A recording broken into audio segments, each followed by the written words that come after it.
The day I signed the papers that would destroy my father's empire, I wore the same red dress I had on when he threw me out of his house 3 years ago. My name is Mitchell Michael and I am 28 years old. People always said I looked nothing like my family. While my parents and younger sister Abigail had fair skin and light eyes, I got the darker features from my grandmother's side. Maybe that's why they always treated me different. Maybe that's why when it came time to choose an heir, they picked the golden child over the one who actually built their fortune. But let me start from the beginning. But before I start, if you love family betrayal stories, please subscribe to our channel for more of these stories. Like and comment, it will help YouTube to show this video to many people. Thank you. Now let's continue. I was 12 when Dad started Michael Industries with just a small loan and big dreams. Mom worked as his secretary while Abigail played with dolls in the corner of our tiny office. I was the one asking questions. How much did we spend on materials? Why were customers canceling orders? What if we tried a different approach? Dad used to ruffle my hair and call me his little business partner. I thought that meant something. I thought that meant I mattered. By 15, I was staying up late helping Dad with spreadsheets and client presentations. I had a natural head for numbers and could see patterns others missed. When our biggest client threatened to leave because of quality issues, I was the one who figured out the problem was in our supply chain. I found new suppliers, negotiated better deals, and saved the company. Dad took all the credit. When I turned 18, instead of going to college like Abigail, I dove full-time into the business. I didn't mind. I loved the work. I loved building something from nothing. I created our entire digital marketing strategy, developed our online presence, and brought in millions of dollars in new revenue. Abigail went to art school. She studied painting and spent her weekends at galleries and coffee shops. Don't get me wrong, I love my sister. But while she was learning about color theory, I was learning about profit margins. The company grew bigger every year. We moved from our tiny office to a real building, then to a bigger building, then to a whole complex. Michael Industries became one of the biggest manufacturing companies in the state. And through it all, I was right there beside Dad, working 16-hour days, sacrificing my social life, my relationships, everything for the family business. I thought I was building my legacy. Turns out I was just building theirs. The first sign something was wrong came when I was 25. Dad started having meetings without me. Important meetings with lawyers and accountants. When I asked about it, he would just say it was boring legal stuff I didn't need to worry about. Then Abigail graduated and came home. Suddenly she was interested in the business. She would sit in on meetings, asking basic questions about things I had been handling for years. Dad would explain everything to her with such patience, like she was the most brilliant student he ever had. I tried not to feel jealous. Family was family, right? If Abigail wanted to learn the business, that was good. We could work together. But then the little things started. Dad would ask Abigail for her opinion on decisions I had already researched and presented. He would introduce her to clients as his daughter who was learning the ropes, while introducing me as Mitchell, one of our hardest workers. One of our hardest workers. Not his daughter. Not his partner. Just an employee. The breaking point came on my 26th birthday. Dad called a family meeting. We sat around the big conference table in his office, the same table where I had spent countless hours planning and strategizing and building our success. I have an announcement, Dad said, his voice formal and cold. I'm restructuring the company ownership. Abigail will be taking over as CEO when I retire, and she'll inherit 60% of the company. Your mother will get 30%. I stared at him. What about me? You'll get 10%. And a generous severance package, of course. 10% of the company I had built with my own hands. Dad, this has to be a joke. My voice sounded strange, like it was coming from far away. I've been working here for 8 years. I've brought in more revenue than anyone. You've been a valuable employee, he interrupted. But Abigail is family. Employee. The word hit me like a slap. I am family. I stood up, my chair scraping against the floor. I'm your daughter. Mom finally spoke up. Mitchell, dear, you need to understand. Abigail has a business degree now. She understands these things better than you do. I laughed. Actually laughed. A business degree? I have 8 years of real experience. I know every client, every supplier, every process in this company. Which is exactly why your 10% will be so valuable, Dad said. You can stay on as a department head if you want. Abigail will need experienced people she can trust. Stay on. Work for my little sister. Take orders from someone who couldn't even read a balance sheet 6 months ago. No, I said quietly. No what? No, I won't stay on. And no, I won't accept 10%. I looked around the table at my family. My parents who had raised me. My sister who had shared a bedroom with me for 16 years. They were all staring at me like I was being unreasonable. If that's how you feel, Dad said, his voice getting harder, maybe it's time you found somewhere else to live. And work. The room went silent. Even Abigail looked shocked. You're kicking me out? I'm suggesting you might be happier somewhere else. Somewhere you can be your own boss, since that seems to be what you want. I looked at Mom, hoping she would say something. Hoping she would stand up for me. She was looking down at her hands. Fine, I said. I'll be out by the end of the week. I turned to leave, but Dad called after me. Mitchell, your access card. I'll need it back. I pulled the card from my wallet and dropped it on the table. 8 years of my life reduced to a piece of plastic. That night I packed everything I owned into my old Honda Civic. It wasn't much. I had been living at home, saving money, putting everything back into the business that was no longer mine. As I drove away from the only home I had ever known, I made myself a promise. I was going to show them exactly what they had lost. But first I had to figure out what I was going to do. I had some savings, but not much. I had experience, but no degree. And I had something else. Something they didn't know about. For the past 3 years, I had been developing a new manufacturing process in my spare time. It was more efficient, more environmentally friendly, and could cut production costs by 30%. I had planned to implement it at Michael Industries as my next big contribution to the family business. Instead, it was going to be my ticket to independence. I rented a tiny apartment across town and started working on turning my process into a real business. I filed patents, wrote business plans, and reached out to everyone I knew in the industry. It wasn't easy. I was working 3 part-time jobs to pay rent while spending every free moment building my company. But I had something driving me that I never had before. Bigger. Pure, focused anger at being thrown away like I was nothing. The breakthrough came when I landed a meeting with Marcus Webb, the CEO of a major manufacturing company. I had worked with him when I was at Michael Industries and he remembered me. Mitchell Michael, he said when I walked into his office. I heard you left the family business. That was a surprise. Sometimes you have to take risks, I said, not wanting to get into the details. I showed him my process, explained how it worked, demonstrated the cost savings. He was impressed.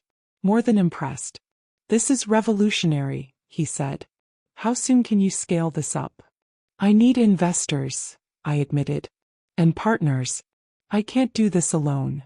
6 months later, I had my first contract. A year after that, I had my own manufacturing facility. I called my company Phoenix Industries because sometimes you have to burn everything down to rise from the ashes. The best part? I started poaching clients from Michael Industries.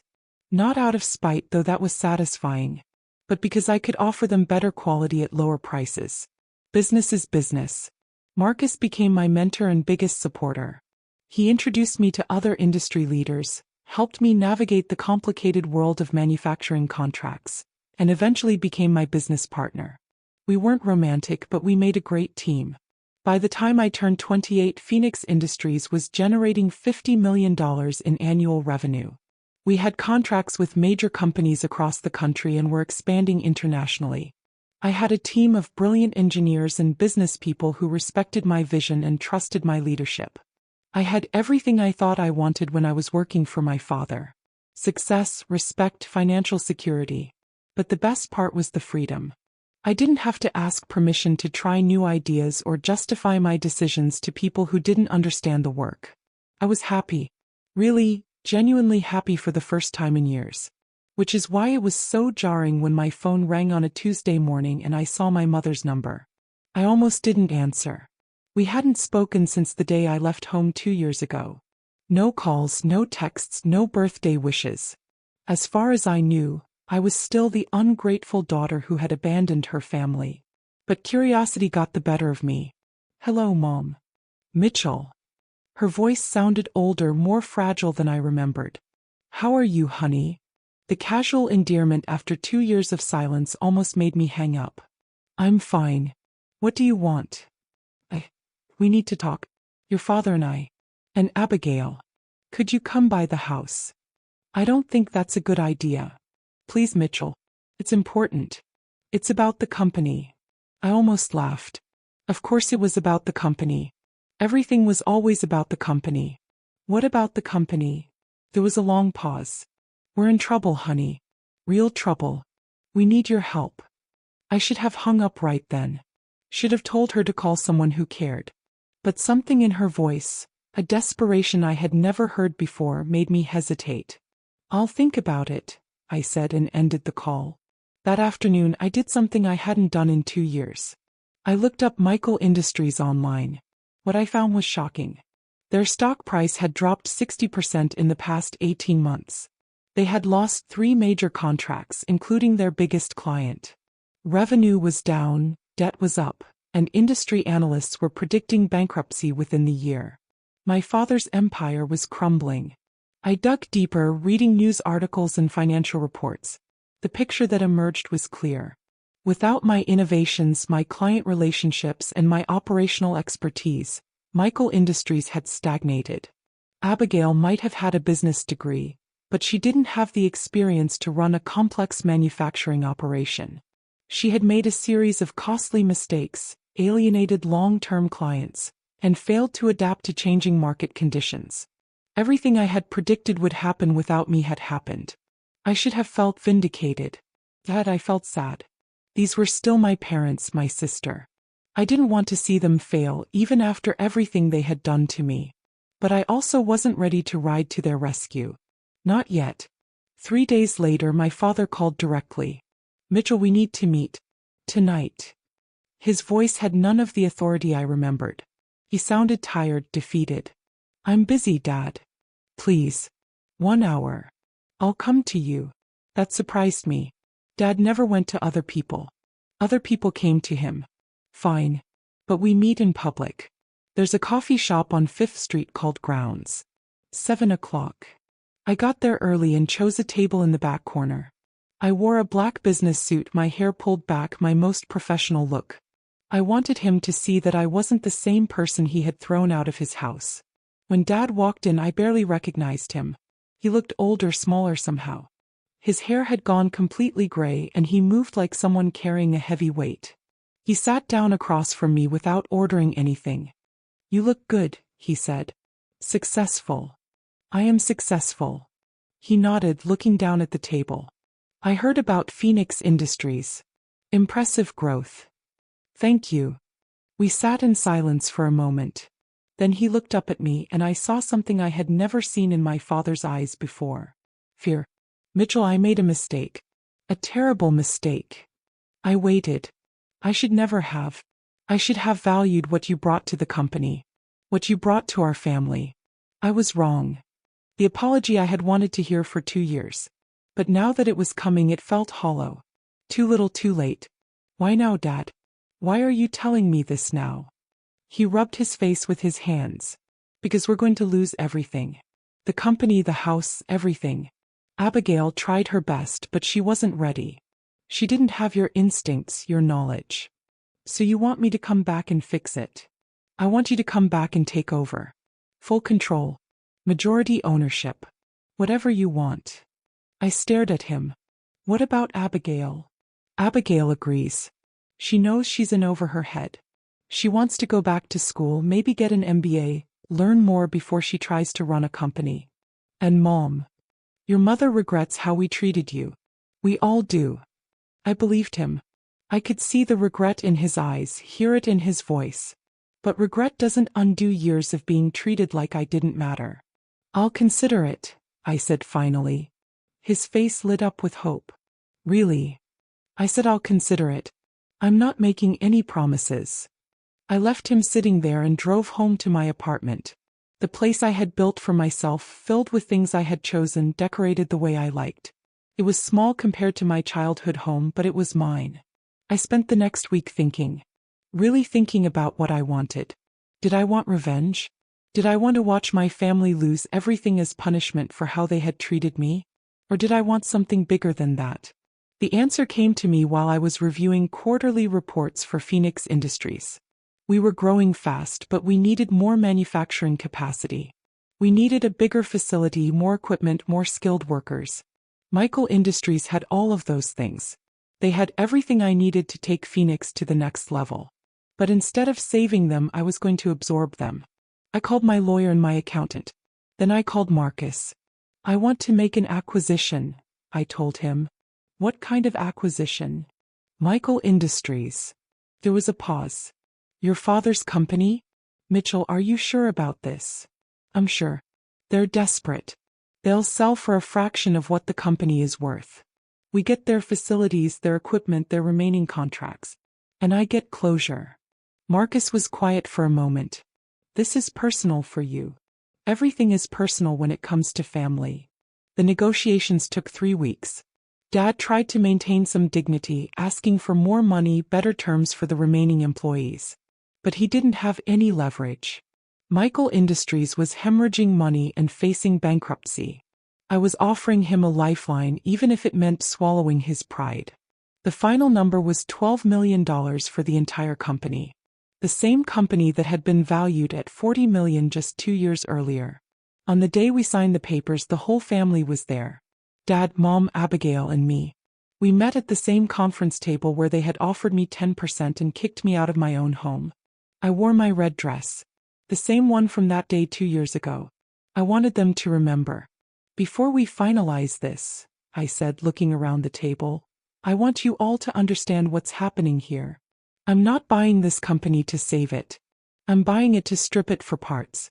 The Michael Industries name will disappear. Most of the employees will be let go.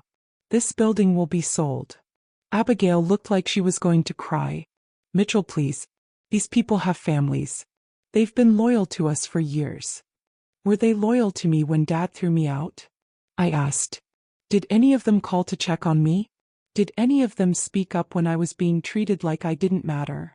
That's not their fault, Mom said quietly. That's our fault. I looked at her. You're right.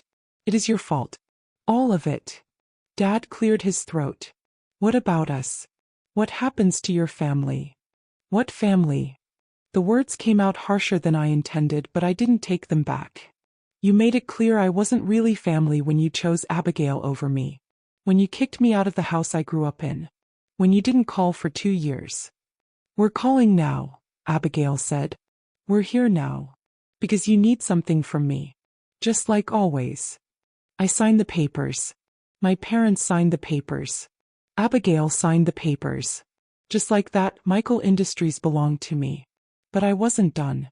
There's one more thing, I said, pulling out another set of documents. I'm prepared to offer positions at Phoenix Industries to some of the Michael employees. The ones with skills we need. Good positions with better benefits and higher salaries. Dad looked confused. I thought you said you were going to let everyone go. I'm letting them go from Michael Industries. The good ones can apply to work for me. If they're qualified. I stood up, smoothing down my red dress. Mom, Dad, Abigail. I want you to know that I don't hate you. I'm not doing this for revenge. I'm doing this because it's good business. Phoenix Industries needs manufacturing capacity and Michael Industries has it. The fact that you destroyed your own legacy through your poor choices is just unfortunate. I picked up my copies of the signed documents. Oh, and one more thing. You have 30 days to clear out of the family house. I'm keeping it as part of the acquisition. Abigail gasped. Mitchell, you can't. Where will Mom and Dad live? I'm sure they'll figure something out. They're resourceful people. I walked toward the door, then turned back. You know what the saddest part is? If you had just treated me like family, like an equal partner, none of this would have happened. Michael Industries would still be growing. You'd still have your house, your legacy, your pride. Instead, you chose to see me as expendable. I paused at the door. I guess you were wrong about that. 6 months later, Phoenix Industries was generating $75 million in annual revenue. We had absorbed the best parts of Michael Industries, kept the most talented employees, and expanded into new markets. I had accomplished something my father never could. I had built a company that was both successful and sustainable. I moved into the house I grew up in, the house my parents had to sell to pay their debts. I redecorated it completely, erasing every trace of my childhood there. It was symbolic maybe, but it felt right. Abigail enrolled in an MBA program. She sent me a letter apologizing for everything and asking if we could rebuild our relationship someday. I haven't responded yet. Maybe I will, maybe I won't. Some bridges can be rebuilt. Others are better left burned. Mom and Dad moved to a small apartment across town. Dad got a job as a consultant for a manufacturing firm. It's honest work, but it's a far cry from being the CEO of his own company. Mom works part-time at a boutique. They're getting by, but just barely. Sometimes I wonder if I was too harsh. If I should have just saved the company and forgiven them and moved on like a good daughter should. But then I remember that day in the conference room. The way Dad called me an employee. The way they threw me out of the house like I was nothing. The way they didn't call for 2 years until they needed something from me. And I remember that actions have consequences. That you can't treat people like they don't matter and then expect them to save you when you're drowning. I built my empire on the ashes of theirs. And I'm not sorry about it. And nobody can ever take that away from me. Now I have everything I ever wanted. Success, respect, financial security, and most importantly, control over my own destiny. They say the best revenge is living well. But sometimes the best revenge is taking back everything they tried to keep from you and building something even better than they ever could have imagined.